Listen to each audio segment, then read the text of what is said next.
Olá, está começando mais um programa SP Brasil pela TV Câmara de São Paulo. E aqui você acompanha entrevistas com personalidades da cena política, econômica e cultural do país. O nosso convidado de hoje é o psiquiatra Dr. Arthur Guerra, que é o coordenador do programa Redenção da Prefeitura de São Paulo, que tenta dar uma solução ao drama vivido pelos usuários de drogas da Cracolândia na região central da cidade. Olá, doutor, tudo bem? Tudo bem. Obrigado por nos atender, pela gentileza de nos atender.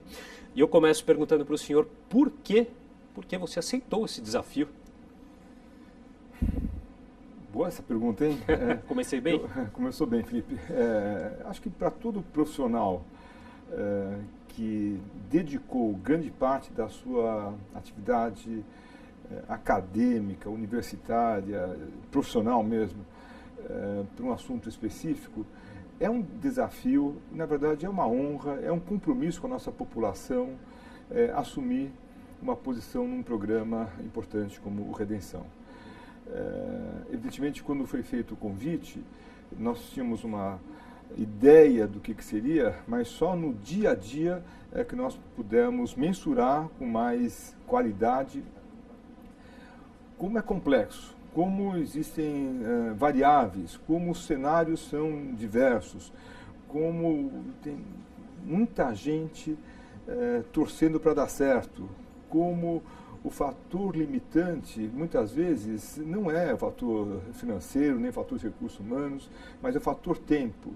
E como é complexo o tema, porque não envolve só a parte médica, não envolve só a parte psicológica, mas envolve uma área importantíssima social, envolve direitos humanos, envolve uma ação importante ligada ao urbanismo da região, envolve de forma, eu diria, Felipe, nuclear, segurança, né, a venda de drogas.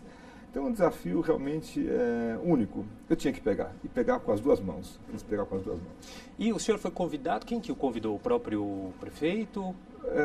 Eu recebi o convite do prefeito, do secretário de Saúde do Estado, com o apoio integral do secretário de Saúde do município, o Dr. Wilson Polara.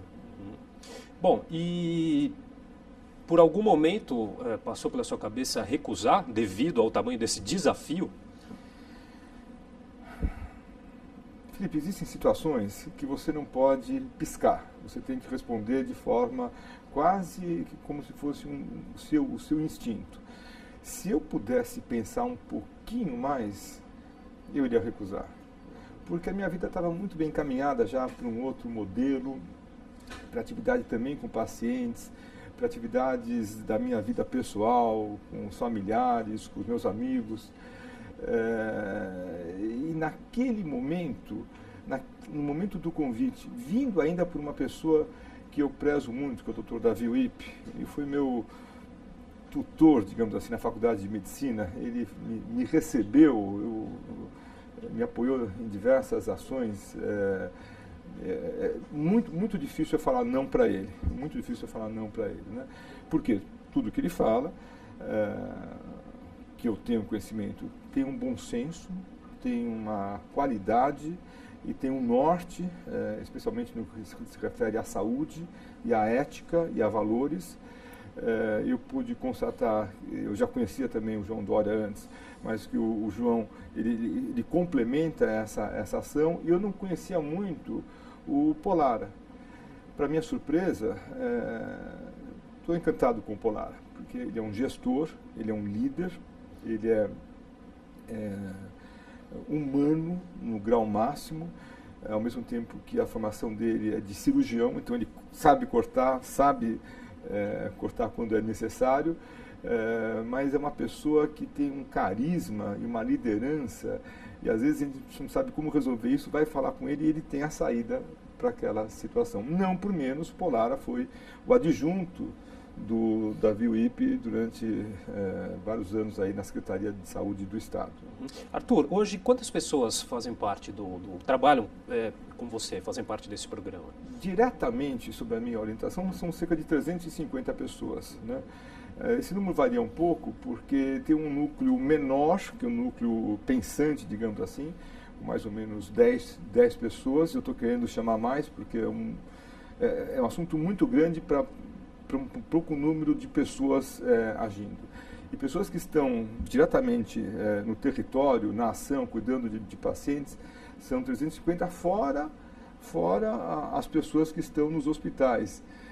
Vamos colocar aí mais 70, 80 pessoas, então são 430, 450 pessoas. Uhum. Bom, você disse em uma entrevista que nunca havia pisado na Cracolândia até participar do programa, né? O quanto isso influenciou na sua decisão e nesse começo de trabalho? Para quem não tinha o conhecimento do território como eu, claro, eu já conhecia a Cracolândia e conhecia o Cratode, que fica junto ao território, mas eu nunca tinha pisado no fluxo. O que é o fluxo? O fluxo é o local onde as pessoas ficam andando, elas vão, voltam, elas usam drogas e elas usam critérios, muitas vezes, de comunicação e de comportamento que são reconhecidos pelo próprio fluxo. São diferentes dos nossos critérios. Confesso que eu nunca tinha andado no fluxo, né? E a primeira vez que eu fui andar, eu me senti um pouco mal, um pouco desconfortável, né? Porque eu achei que eu pudesse ser assaltado, que eu pudesse ser ofendido, que um médico de gravata, assim, as pessoas muito numa condição sofrível de vida. Né? Pude entender que o fluxo ele tem o seu modelo de ação e tem os seus códigos muito bem definidos. Eu não posso falar, seria injusto, Felipe, que eu me sinto bem no fluxo. Não é isso. Mas aquele desconforto inicial, ele não existe. As pessoas respeitam o profissional. Elas entendem que nós estamos lá para cuidar deles. Elas entendem que nós estamos lá para tentar, de alguma forma, modificar a vida difícil que eles estão passando. Seja na área da saúde, seja na área da assistência social. As pessoas entendem que os profissionais estão lá imbuídos de uma boa vontade e de uma vocação, quase como se fôssemos padres religiosos, não por menos muitos religiosos também atuam, né, para tentar inverter aquela situação. Evidentemente, no fluxo existem esses códigos, no fluxo existe uma disciplina. Como que são esses códigos? Dá para dar algum exemplo?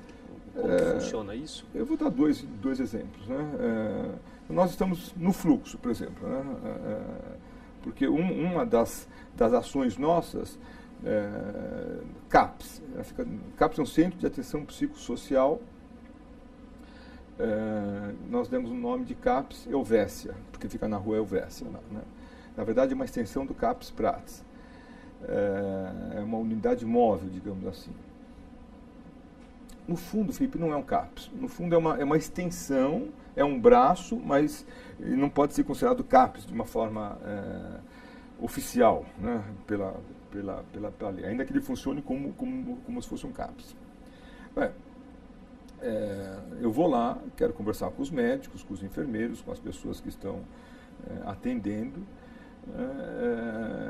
e quis entrar para conhecer um pouco mais o que é esse tal de fluxo. Não é permitido. Você pode ir até uma certa distância. Tem um limite. Tem um limite. Depois você é convidado elegantemente a não seguir adiante. Pelos próprios usuários ali do... Na verdade, são os disciplinas. O disciplina, o artigo masculino, muitas vezes é uma mulher, mas que recebe o título de o disciplina, eles dão os códigos até onde você pode entrar, onde você não pode entrar. Ao destrinchar isso um pouquinho mais, ao conversar com os meus agentes de saúde, mas como a gente não pode entrar lá? Doutor, o senhor está na casa deles.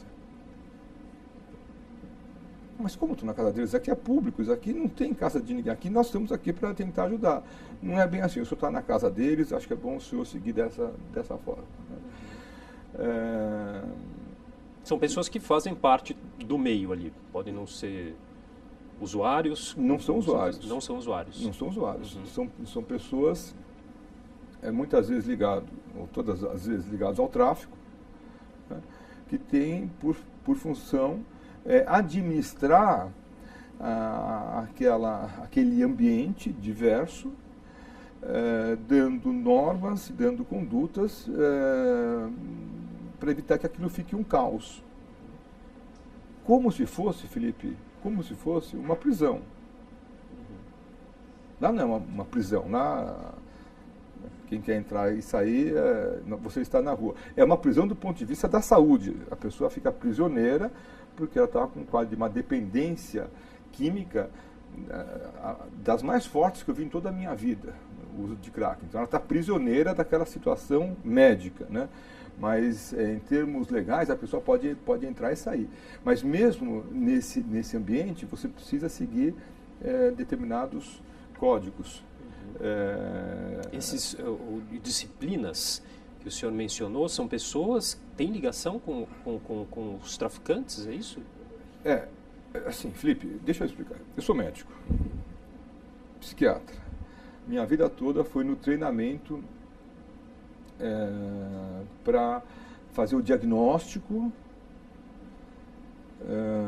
tratar e evitar a recaída. Nós estamos falando de um outro assunto, que é o assunto da segurança. Que não é da alçada do senhor, claro. Então eu fico dando palpites. Né? É a mesma coisa que um policial ficar dando palpites de como que deveria ser o melhor remédio para tratar do paciente. Ele pode falar, doutor, você não queria aumentar um pouco mais aquele antidepressivo do paciente lá? Ou aí acho que devia tomar um pouquinho menos. O que você acha de fazer uma internação para aquele lá?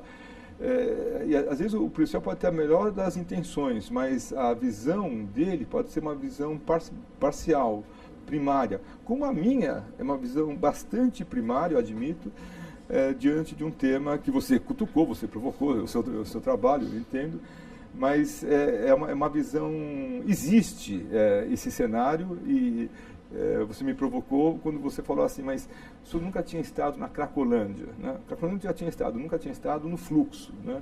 E aí eu pude ver que é um mundo diferente, é um mundo fascinante de uma certa forma, que nós precisamos ajudar as pessoas que estão lá. Tá bom, doutor, a gente vai fazer um intervalo, daqui a pouco a gente continua. O SP Brasil volta já.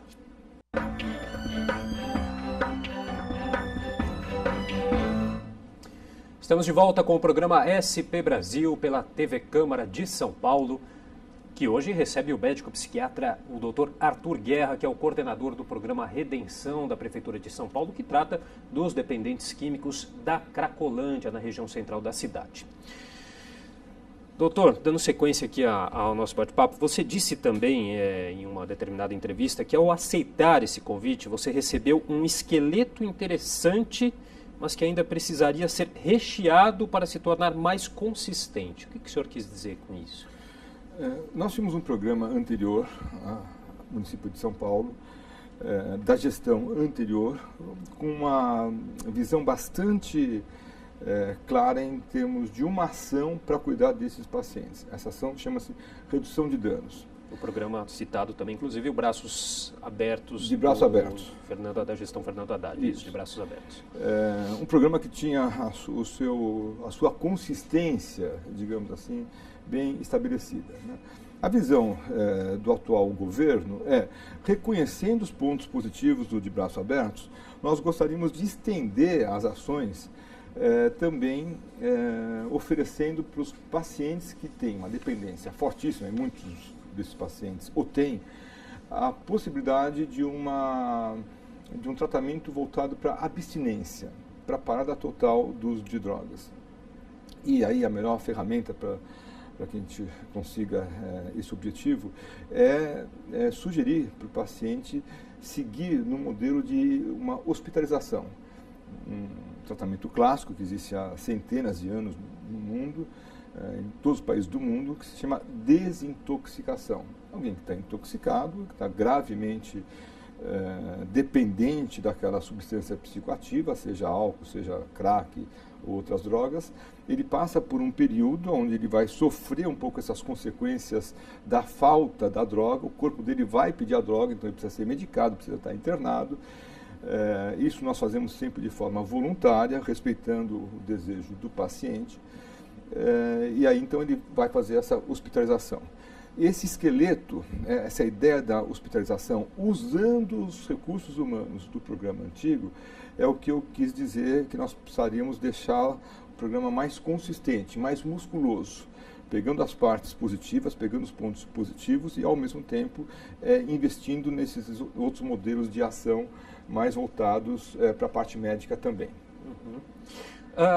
Em relação a essa questão do tratamento da redução de danos, né, se eu não me engano, o senhor também chegou a citar que estudaria a possibilidade de existir também no programa Redenção essas áreas de uso controlado das drogas, né, mas que isso não foi muito bem recebido pela crítica, pela imprensa, enfim.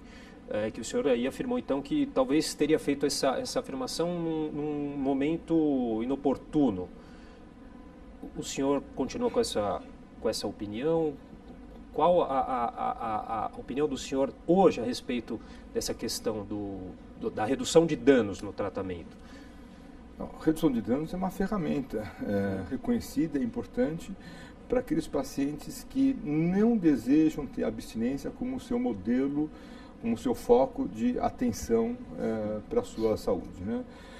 Na redução de danos se pressupõe, então, o uso continuado da substância, porém, como o próprio nome fala, com menos danos, com menos consequências para a saúde física e menos consequências negativas, né, para as pessoas que estão no entorno desse usuário, né? O que eu quis dizer naquela época, e eu acho que eu falei de forma muito correta,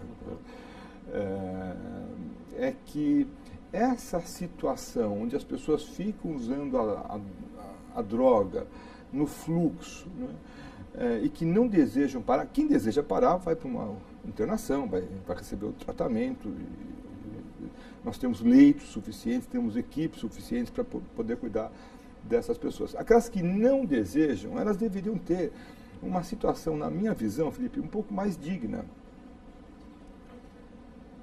Felipe, essas pessoas fazem necessidades fisiológicas na rua. Essas pessoas vivem ao relento. Essas pessoas vivem se escondendo ao lado de ratos. Felipe, essas pessoas, às vezes, vivem com crianças junto. Não precisa ser médico. Isso não é uma condição digna, né? Então, eu acho que para aquele que não quer parar de usar, se pudesse ter um outro ambiente, um outro território, que ele pudesse ter uso, mas em condições mais civilizadas, eu acho que seria mais adequado. Por que isso não foi adiante? Porque as pessoas entenderam errado o que eu falei o que eu estou acabando de falar. E tem gente que entende assim, então o doutor Arthur Guerra está defendendo que as pessoas podem usar as drogas. Eu falei, não estou falando isso, eu sou contra usar droga. Eu sou da velha guarda, digamos assim. Eu respeito quem trabalha com redução de danos, mas o nosso programa está voltado para a abstinência. Eu sou contra legalizar a maconha. Não estou defendendo o uso de drogas, né? Então o doutor Arthur Guerra acha que vale a pena ter ambientes fechados onde as pessoas podem usar drogas. Eu também não estou falando isso. Diferente de Vancouver, onde tem salas onde as pessoas usam heroína injetável com enfermeira, aqui não tem droga injetável nesse sentido, na Cracolândia, né? Eu fiz essa sugestão, não me arrependo de ter feito, de forma alguma, não me arrependo de ter feito, mas foi importante eu constatar que a sociedade, Felipe, não quer conversar sobre isso. Cabe ao coordenador levantar a ideia. O Conselho Regional de Medicina não se manifestou. Não se manifestou. O Conselho Regional de Psicologia não se manifestou. O Conselho Regional de Enfermagem não se manifestou. ONGs que fiscalizam o nosso programa, são 19 ONGs, não se manifestaram. A mídia só queria pegar o título. A sociedade, sabe, as universidades, as famílias, não se manifestaram. Então eu achei que foi uma ideia interessante, mas inapropriada para o momento. Talvez no futuro a gente possa voltar a ter uma discussão sobre isso em termos objetivos. Primeiro ponto, Felipe, isso é possível legalmente? Se isso for possível legalmente, OAB, né, Ministério Público, OAB, Ministério Público, né, vão falar, podemos pensar nisso.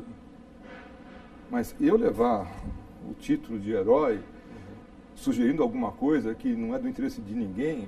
E é interessante porque o senhor mesmo já disse que dessas 19 entidades fiscalizadoras que acompanham o trabalho, 99% delas são ligadas às questões de redução de danos, né? E mesmo assim não se manifestaram quanto a essa questão.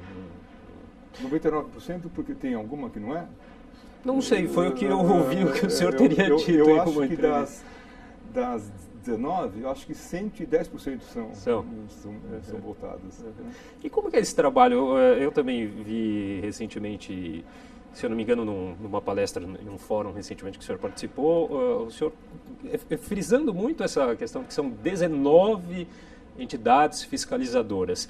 Não sei, posso estar errado, mas me soou como uma espécie de incômodo na visão do senhor. Estou errado ou, de certa maneira, isso acaba atrapalhando o trabalho ou não? Não, eu acho que não. Na verdade, eu me sinto abençoado por ter 19 entidades que estão fiscalizando o meu trabalho. Se elas puderem apontar o que nós estamos fazendo e que não está correto, vamos ajustar. Se elas pudessem apontar também alguma coisa que nós estivéssemos fazendo que estivesse correto, vamos tentar manter isso daí. Como eu vim mais tarde para a vida pública, talvez seja comum nós termos 19 entidades fiscalizando um programa. Talvez seja próprio da vida pública. Para mim foi uma surpresa. E o que eu vi é que muitas dessas entidades, acho que tem o objetivo mesmo de apontar, falar, olha, aqui está bom, aqui não está bom, vamos ajustar, é isso mesmo. Quais são as 3 dificuldades que eu vejo? A primeira é que eu queria dar mesmo atenção para as 19 entidades. Mas é difícil, Felipe, porque a minha função, o dia é limitado. Então, eu tento conversar, mas o tempo não dá para a gente conversar com todas ao mesmo tempo, né? Se tivesse alguma entidade que pudesse representar as outras, um comitê central, seria ótimo, né? Segundo, hoje, uma coincidência, nós vamos ter uma atividade à tarde, onde essas entidades vão mostrar um relatório da fiscalização que fizeram nos hospitais, né? E fizeram a gentileza e a elegância, preciso deixar registrado aqui, de me apresentarem esse relatório, de me convidarem para esse evento. E eu vou lá, eu vou com a minha equipe lá, né? Puxa, então existe uma boa intenção, diferente do que aconteceu há 2 semanas atrás, onde uma outra entidade, Conselho Regional de Medicina, que eu pertenço, eu sou do Conselho Regional de Medicina, também apresentou um relatório, mas nem falou para mim, ou para a prefeitura, que iria apresentar, né, e nem me mostrou. E a imprensa ficou muito ansiosa para saber quais seriam as minhas respostas em relação ao que eles estavam mandando lá, né.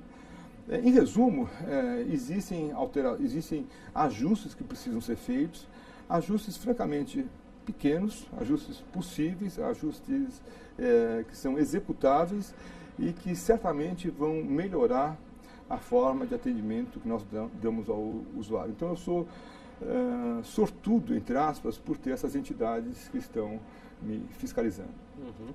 Em relação, só para dar o nome direitinho aqui, o fórum, a palestra que o senhor realizou, é do Fórum Mudança de Hábitos e Redução de Danos à Saúde. O tratamento, doutor, a gente sabe, os especialistas, como o senhor, dizem que são necessidades diferentes das pessoas que estão ali na Cracolândia. O tratamento, ele é padrão ou não? Não, não é. O tratamento se baseia uma posição que se chama: cada paciente tem o seu PTS, o seu projeto terapêutico singular. Cada paciente é diferente do outro. Evidentemente que as ferramentas que nós temos são ferramentas padronizadas, mas como elas vão se encaixar, qual que é o molde para cada paciente é singular. Nós não temos um tratamento que sirva para todos. Nós não temos, por exemplo, redução de danos. Redução de danos é o nosso modelo que serve para todos. Não é verdade. Abstinência é o nosso modelo, eu gostaria que fosse, mas não serve para todos. Internação. Eu gostaria muito que tivesse a internação clássica que existe nos diversos hospitais do mundo e nos nossos hospitais aqui também, por 4 semanas. Mas os pacientes não querem ficar 4 semanas. Eles querem ficar 1 semana. Querem sair. E aí eu já vou fazer um gancho para o próximo bloco, a gente falar um pouquinho dessa questão da internação compulsória. Mas a gente vai para um rápido intervalo, daqui a pouco a gente continua aqui com o programa SP Brasil. Até já.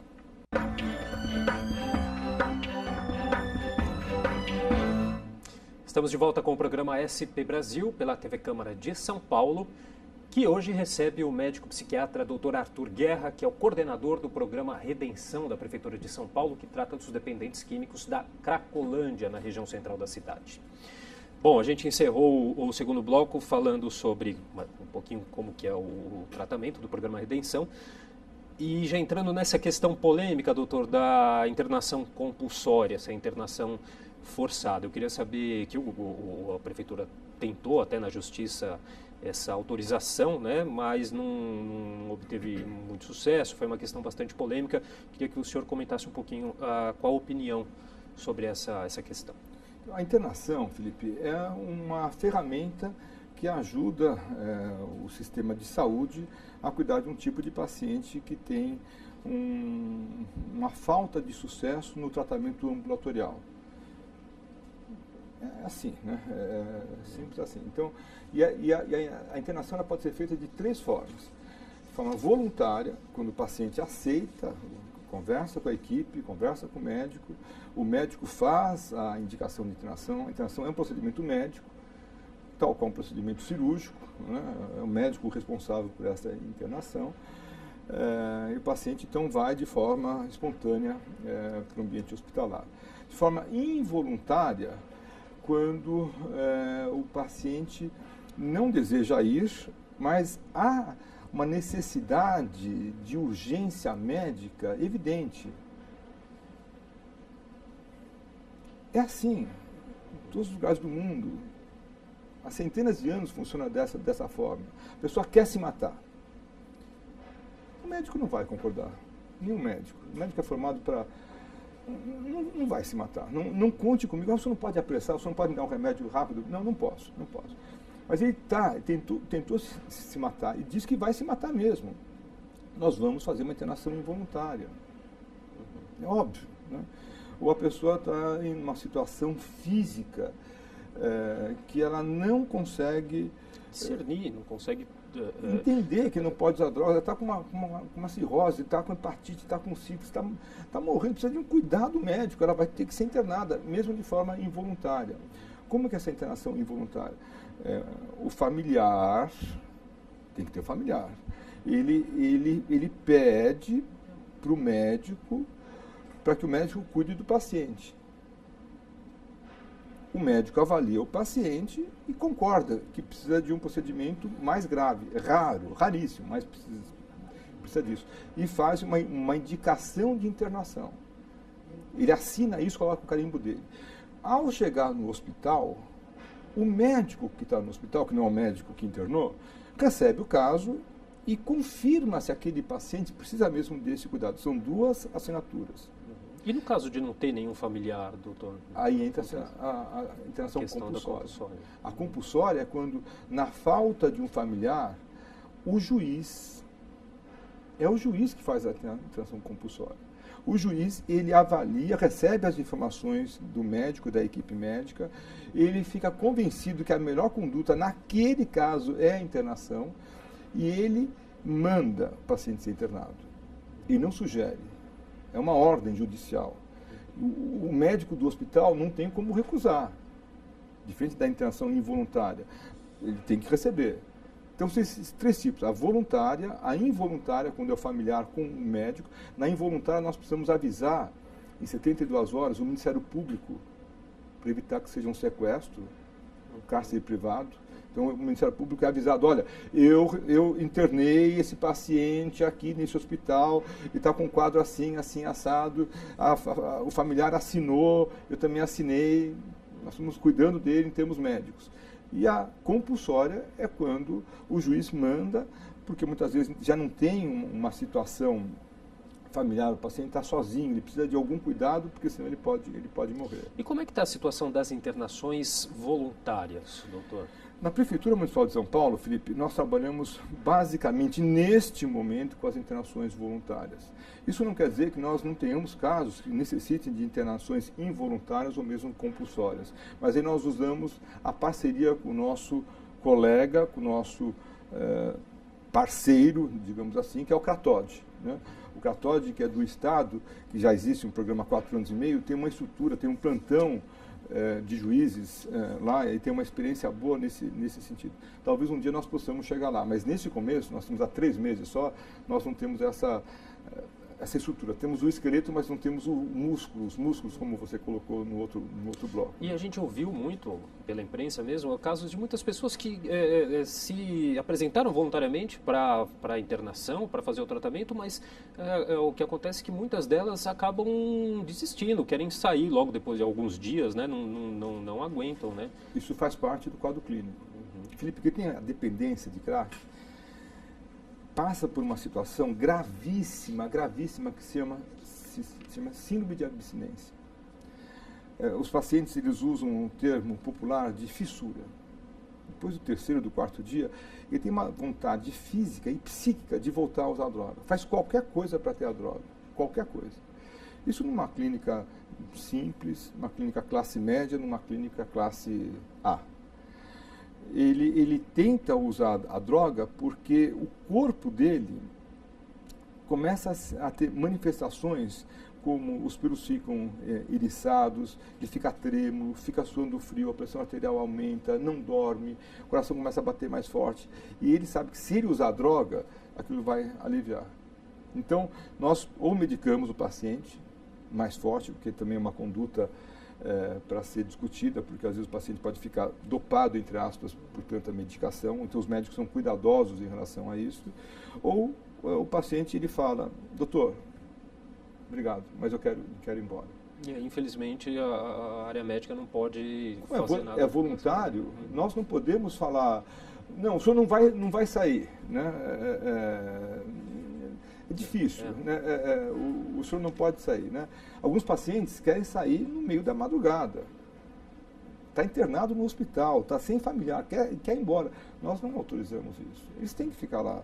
Ele vai para onde? Ele vai sair às 3 horas da manhã? Para onde ele vai? Ele vai para Cracolândia, então ele volta para Cracolândia. Então a gente gostaria que o familiar fosse buscar o paciente, que a gente pudesse continuar tomando conta do paciente mesmo nessa circunstância adversa. Hoje, qual que é a média de pessoas internadas por dia? Hoje nós temos 270 leitos que são conveniados com a prefeitura, com uma média de internação desses leitos de 87,8%, de 88%, vamos colocar de quase 90% desses leitos estão ocupados com os nossos pacientes. Doutor, você disse também uma vez que os casos da Cracolândia são os mais graves que o senhor já presenciou na sua carreira. Estou formado há 39 anos, eu nunca tinha visto uma situação complexa onde, ao mesmo tempo, existe essa dependência física intensa, existe uma situação de doenças físicas, orgânicas, como pacientes que têm sífilis, hepatite, AIDS, HIV, né, às vezes sem ter AIDS, tuberculose, meninas de 14, de 15 anos grávidas, prostituição juvenil, masculina e feminina. Ao mesmo tempo, muitos desses pacientes, eles não precisam comprar a droga chega de graça para eles, porque eles fazem como se fosse um escudo humano para impedir que as pessoas entrem dentro do núcleo nervoso, digamos assim, da Cracolândia. Então, uma situação bem complicada. Metade dos pacientes, Felipe, aceitam conversar sobre uma ajuda da nossa área, da saúde. Metade não aceita. Metade fala, doutor, obrigado. Eu estou aqui, mas eu não quero me tratar. E o fato de ser uma droga considerada barata, né, doutor? É uma droga barata. Isso também influencia essa questão financeira, com que seja mais fácil, e já também, pegando um gancho para a questão, queria saber a opinião do senhor em relação à liberação das drogas. Isso o senhor considera como positivo? Nós estamos num momento de transição do mundo. Transição coloco aqui para os próximos 30, 50 anos, né? Aquela situação de que a droga sempre faz mal e não deve ser liberada, ela tem tendências a mudanças. Eu sou particularmente apaixonado pela ideia que a droga não é uma coisa boa. A minha visão médica não permite eu ser um defensor do uso moderado, do uso ocasional dessas drogas ilícitas. Eu não gosto dessa ideia. Respeito quem as tem, mas eu trabalho no outro modelo. Estamos muito curiosos com o que vai acontecer no nosso país vizinho aqui, o Uruguai, que é o primeiro país do mundo a legalizar a maconha de forma oficial, né? Redundante, legalizar de forma oficial. Mas é o primeiro país que tomou essa atitude bastante ousada, e nós vamos poder acompanhar nos próximos 3, 5, 10 anos o que aconteceu no Uruguai em relação a isso daí. Vários outros países, ou estados norte-americanos, têm uma postura mais liberal em relação a isso. Eu vejo que o nosso país ele está necessitando de mais debate sobre isso, de menos posturas, Felipe, apaixonadas de um lado ou de outro lado. Tem gente que acha que a droga é coisa do demônio. Quem usa droga é uma pessoa que está condenada a passar os dias dela no inferno. Sem se esquecer, claro, a gente está falando de drogas aqui mais graves, né? A questão do crack, mas enfim. Tem também aquelas drogas que são consideradas, claro, também não em todos os casos, mas a porta de entrada para essas questões mais graves, né? Digo isso porque o senhor também é presidente executivo do CISA, né? Que é o Centro de Informações sobre Saúde e Álcool. Né? Sou. Dá para fazer uma relação dessa questão do álcool com essas drogas mais pesadas? Dá. O mundo é dividido há vários anos em dois grandes grupos em relação às drogas. As drogas legais, álcool e tabaco, e as drogas ilegais são essas outras drogas, né? Tabaco, se fosse descoberto hoje, dia 29 de agosto, é o Dia Mundial de Combate ao Tabaco, por uma coincidência, seria uma droga ilegal. Por quê? Porque o tabaco não traz nenhum benefício à pessoa. Ninguém fala, eu vou fumar um cigarro para dar uma limpada no meu pulmão.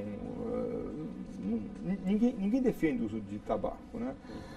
O álcool não.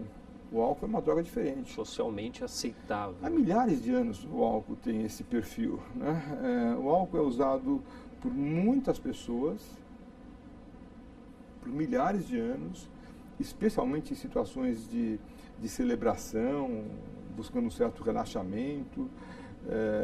E algumas pessoas, uma minoria delas, vai fazer um uso errado, um uso nocivo. E vão ter consequências gravíssimas, né?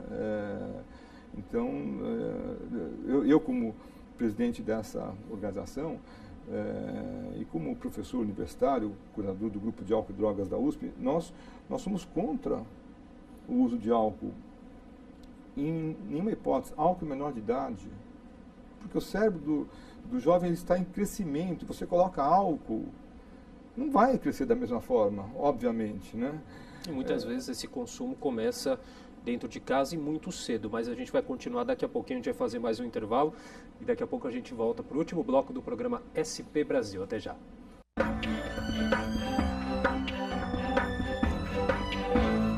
Estamos de volta com o programa SP Brasil pela TV Câmara de São Paulo, que hoje recebe o médico psiquiatra Dr. Arthur Guerra, que é o coordenador do programa Redenção da Prefeitura de São Paulo, que trata dos dependentes químicos da Cracolândia, na região central da cidade.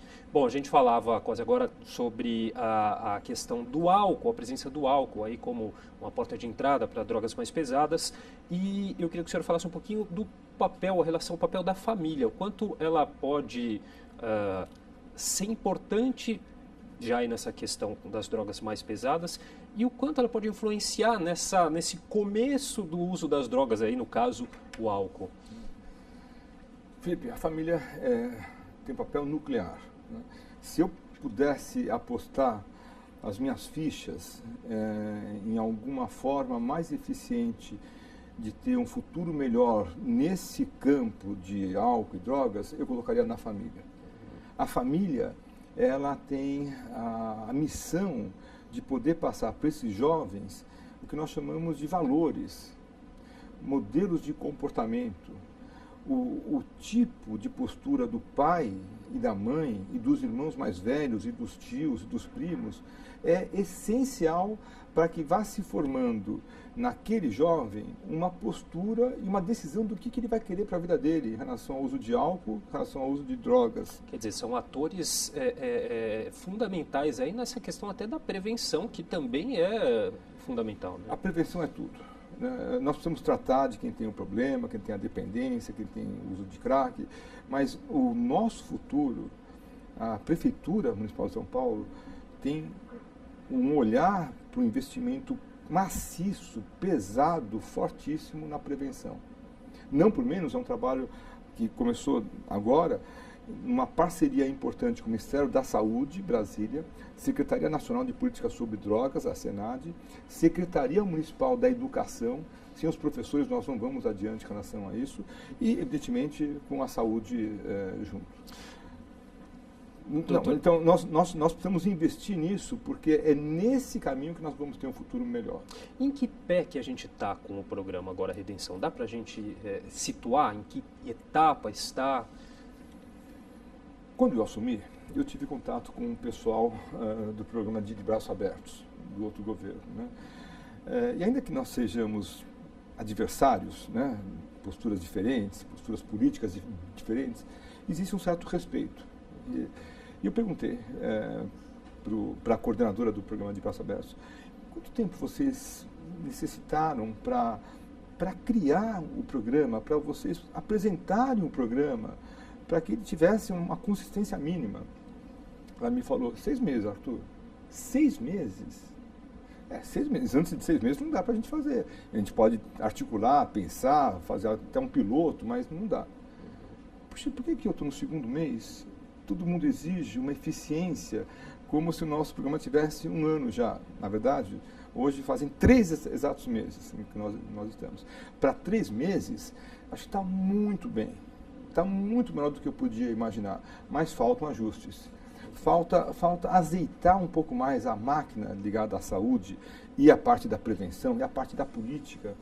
Se nós não tivermos uma política para o município clara e definida sobre como que o município pensa a questão de drogas e de álcool, essas ações do Redenção, elas ficam soltas. E trabalha também com o programa Recomeço, o programa estadual, né? Nós somos parceiros.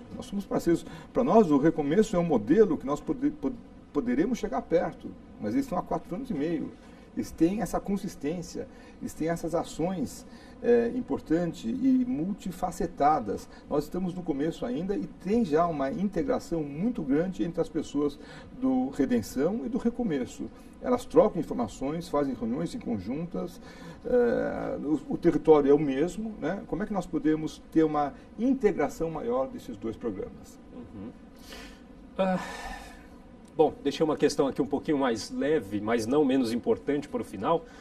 O senhor é um atleta, acorda aqui, me parece 4h30, 5 horas da manhã para fazer exercícios, faz aí até as 9 da manhã. Que importância que tem o exercício físico para essa questão das drogas? Tem algum tipo de trabalho que inclui essa parte esportiva? Existe. A dependência de drogas é um problema sério, um problema crônico muitas vezes, e que precisa de novos modelos de ação. Na minha equipe, nós desenvolvemos uma terapêutica muito eficiente, que é o uso do esporte. Esporte competitivo, esporte de alta performance. O que esse esporte faz, né? Outra vez, cada paciente escolhe o seu esporte. Uns gostam de natação, outros gostam de corrida, outros gostam de dança, outros gostam de triatlon, cada um escolhe o seu. O esporte dá para o indivíduo três ações importantes. Ele dá uma disciplina, a pessoa é obrigada, sim, a acordar cedo, acordar às 4 para começar a pedalar às 5 horas e depois voltar e estar no trabalho, etc. Tal. Ela aumenta a autoestima, a pessoa se sente melhor, se sente mais forte, mais confiante, com um grupo de pessoas que pensam do mesmo jeito. E tem uma alteração química também aí, né? São as endorfinas. O esporte libera essa droga, entre aspas, não é uma droga, mas a droga do bem, né? Uma droga do bem quando você chega no final de uma competição, quando você ganha uma medalha, quando você consegue superar uma meta sua, pessoal. Eu quero fazer aquela maratona, consegui fazer a maratona, tal. É uma sensação, às vezes fica até, entre aspas, viciante. E a pessoa fica com uma dependência quando ela se machuca, quando ela não consegue aquela meta e fica triste, chorosa, etc. Mas não volta a usar drogas. Então, eu acho o esporte uma ferramenta muito importante para que a pessoa possa superar situações difíceis como essa que nós vemos aqui. Uhum. Doutor, a dependência, então, ela, na opinião do senhor, ela tem cura? A dependência, ela tem cura na ideia de que a pessoa pode voltar a ter uma vida saudável, onde tem atividades profissionais, onde tem uma família, onde ela se sinta bem. Mas na minha visão, Felipe, a dependência ela tem cura se a pessoa fizer uma opção de abstinência. Significa assim, ela fala, eu não vou mais usar no crack. O quê? Álcool. Não. O meu problema não é álcool, o meu problema é crack. Eu quero beber socialmente. Então, para você não usar crack, não usar cocaína, o caminho é não beber socialmente. Doutor, você não está entendendo. Eu não vim aqui por causa do álcool. Então, mas se você conseguir não beber socialmente, uma taça de vinho, um prosecco... São gatilhos, né? São gatilhos. Aí abre a porta. Se a pessoa conseguir ter essa percepção de que a abstinência absoluta, abstinência zero de álcool, é o caminho para ele não usar outras drogas, leva um tempo para entender isso. Mas quando entende, puxa, está aberto aí o caminho do sucesso para a saúde e para a vida dele. Uhum. E o programa Redenção, ele vai de fato acabar com a Cracolândia? É um programa de curto, médio ou longo prazo, doutor? É um programa de longo prazo. Uhum. A Cracolândia existe há mais de 30 anos em São Paulo. Não existe com esse nome, mas a região próxima, a antiga rodoviária, né? Onde chegavam pessoas de trem ou de ônibus e precisavam de um hotel pequeno e com prostituição perto, álcool, drogas, existe há muito tempo. A Cracolândia, como tal, ela deve diminuir, talvez ela acabe. A ideia, o fluxo tem diminuído? O fluxo ele tem se mantido estável. Por quê? Nós internamos cerca de 20 pacientes a cada dia e chegam mais 20 pacientes novos. Da onde? Felipe, do Brasil todo. Não é de São Paulo só. Chegam pacientes de outros municípios, chegam pacientes de outros estados, chegam pacientes de outros países da América Latina. Eles entendem o programa Redenção como um ícone para poder tratar de uma questão antiga de drogas, álcool e drogas. O programa não tem essa missão, evidentemente, porém, o programa ele pertence ao SUS. Então, só para entender, essas pessoas vêm para cá à procura da droga ou à procura da ajuda? Elas vêm para cá à procura da ajuda. A pessoa fica sem a droga e ela tem que voltar para onde ela veio, porque se ela voltar, se ela sair do hospital, se ela sair do tratamento de ambulatório, ela vai para a Cracolândia. Ela precisa de emprego, ela precisa de família, ela precisa de amigos, ela precisa de uma atividade. Muitas não têm isso, por isso que é um programa grave. Então, algumas pessoas falam e não falam de forma errada, quer dizer, o tratamento funciona como aquelas portas de hotéis antigos, onde a pessoa entra, sai, entra e sai, entra e sai. É assim mesmo. Porta giratória. No mundo todo é assim. Aqui não deveria ser diferente. Nós estamos diminuindo esse número, tentando oferecer mais atividades. Esse é um programa forte ligado à Secretaria Municipal de Desenvolvimento Social, SMADES, chamado Programa Novo.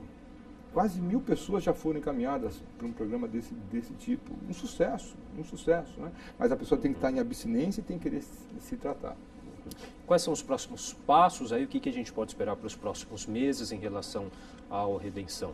Eu sei que o programa não é de curto prazo, mas o que a gente pode esperar no curto prazo? Nós podemos esperar 3 coisas. O primeiro é um ajuste dessas ações que estão sendo feitas, buscando uma eficiência maior. Hoje nós começamos uma atividade importante, que é o cadastramento eletrônico dos nossos pacientes. Hoje nós vamos saber onde está no CAPS, está na internação, teve alta, via um aplicativo. O segundo passo que é importante é uma ligação forte da parte de atendimento com a parte de prevenção. As duas partes, os dois grupos precisam se conversar. Um olhando para o atendimento de curto prazo, o outro de longo prazo, para as nossas crianças. Estamos pensando em 10, 15, 20 anos. As crianças que hoje têm 5 anos para que não venham a usar crack quando tiverem 18 anos. E por último, nós esperamos trabalhar bem de perto, mas bem de perto mesmo, com as 19 entidades que estão nos fiscalizando. Só assim que nós vamos crescer. É um trabalho de formiguinha, um tem que ajudar o outro. Isso não é de um partido, outro do outro. É hora agora de nós darmos as mãos e pensar, não em nós, mas no nosso munícipe, no nosso usuário, no nosso cidadão, pensando numa São Paulo melhor. É um problema de todos nós, né, doutor? Bom, queria agradecer muito a participação e os esclarecimentos do senhor hoje aqui com a gente. Felipe, um prazer para o programa Redenção estar aqui. Conte conosco quando você precisar para que a gente possa voltar e trazer novas notícias, quem sabe mais ainda otimistas em relação ao momento que passamos. Obrigado. Obrigado. A gente conversou hoje com o doutor, médico psiquiatra Arthur Guerra, que é o coordenador do programa Redenção da Prefeitura de São Paulo. O programa SP vai ficando por aqui. Até uma próxima.